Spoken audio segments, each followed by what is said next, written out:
This is the second one. Yeah, I did it last year in July in Southbury, Connecticut.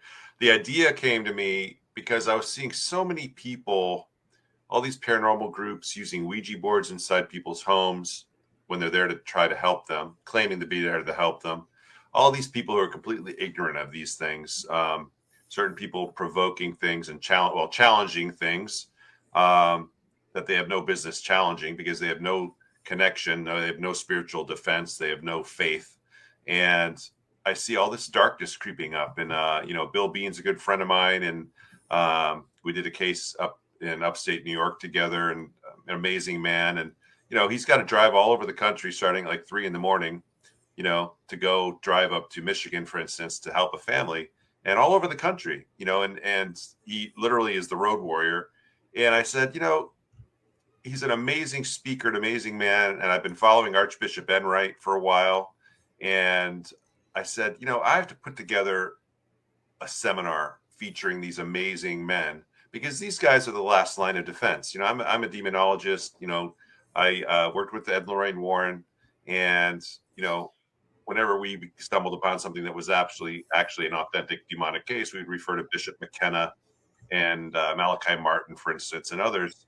And um, I'm not an exorcist. The Warrens never claimed they were exorcists. They said they wouldn't want anybody to think we were. But these powerful men here who deal with this stuff daily and have done so for decades need to have their voices heard, and we need to help people understand that this is real. We're facing an invisible enemy, you know, and it's a real enemy, and they lurk everywhere, as Archbishop said. We need to learn how to defeat them and how to identify how they weave their way into our lives. Like Archbishop Cloud said it so eloquently, they're very subtle, they're very sneaky. That's why they call Satan the old dragon. Um, but people are actually now, it's even worse now, a year later. People are actually trying to invite demons into their lives. I met a young gal who came up to my table at one of the conventions I did, and she was very cheerfully um, letting me know that she made a blood pact with a demon because Jesus wasn't helping her, and literally wrote out a blood pact on a piece of parchment and sealed it in blood. And I said, well, what happens when this demon turns on you? Oh, well, he can't, because I put it in writing that he can't harm anybody that I love or anybody in my family. And I'm like, okay.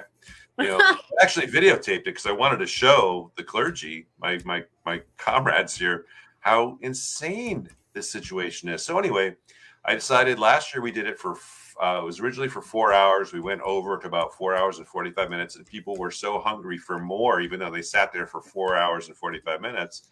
I said, I need to do it bigger. I need to do it better. And all this time I'd been looking for a theater because, that way it's a huge screen.